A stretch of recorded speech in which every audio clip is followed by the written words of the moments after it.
Le Vanquish 440, c'est le deuxième de la série Vanquish. On retrouve les caractéristiques de la série Vanquish, la canne réglable au millimètre. Vous pouvez régler le coude et surtout la vraie différence, c'est que vous avez une discrimination qui est plus performante. On se retrouve tout de suite après pour les détails.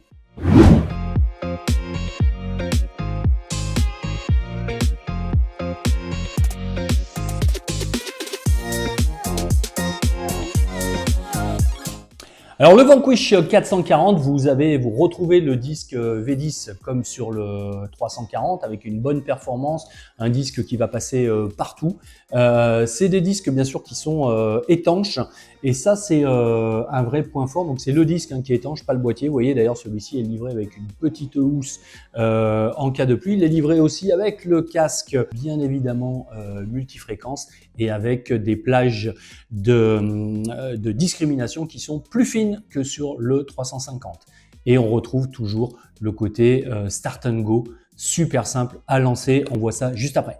Alors maintenant, on va regarder la présentation du Vanquish 440. Alors on voit qu'on a un petit peu plus de boutons, mais l'idée c'est toujours d'être très simple à l'utilisation. Donc on a le bouton on-off qui est là. Il va se calibrer en fonction du sol que vous allez lui présenter. On retrouve le niveau des piles ici, le niveau sonore, la puissance du détecteur et bien d'autres petites choses qu'on va regarder ensemble. Ici, vous voyez, on peut régler, regardez ce petit indicateur, la puissance du détecteur et parfois, quand vous êtes sur des environnements un peu pollués, ce qui est le cas peut-être ici, ouais, vous voyez, là on a de l'instabilité, ça peut être lié à une ligne à haute tension, à des choses comme ça qui vont le perturber. Donc on va réduire la puissance. Vous pouvez réduire cette puissance sur toute la série Vanquish.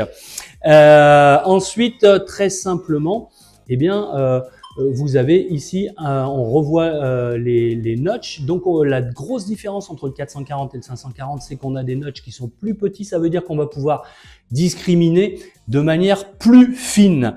Alors vous voyez qu'on va pouvoir le faire de différentes manières. Vous voyez, là on vient de discriminer un petit peu comme un sauvage.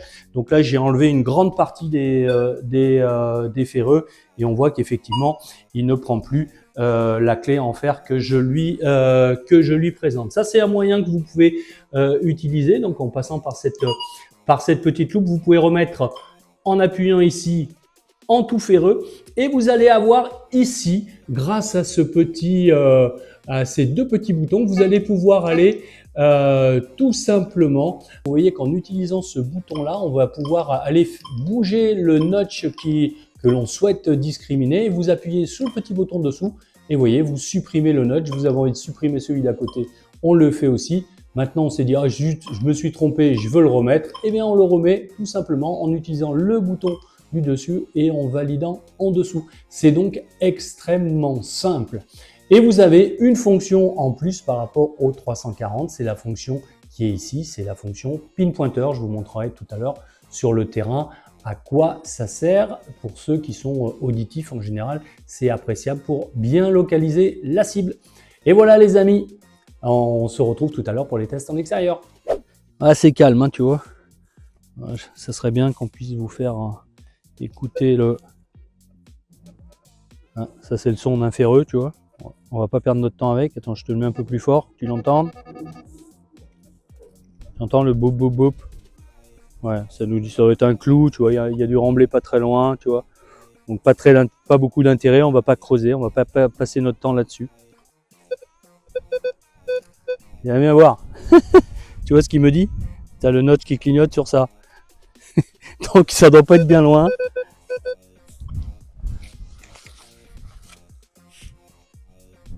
Et non, il va falloir qu'on aille chercher le pour creuser. Ah non, tiens, regarde, elle est là. Tu vois ça, quand on dit qu'on fait de la dépollution pour les agriculteurs, ils aiment bien parce que, tu vois, si ils avaient une vache, un mouton, une chèvre qui avait brouté ça, ça, ils l'auraient sans doute mangé. Et après, ça fait des dégâts. Voilà, la dépollution, ça sert aussi à ça. Et nos amis agriculteurs sont souvent sensibles à cet argument-là. Ben voilà, ça fait un de moins.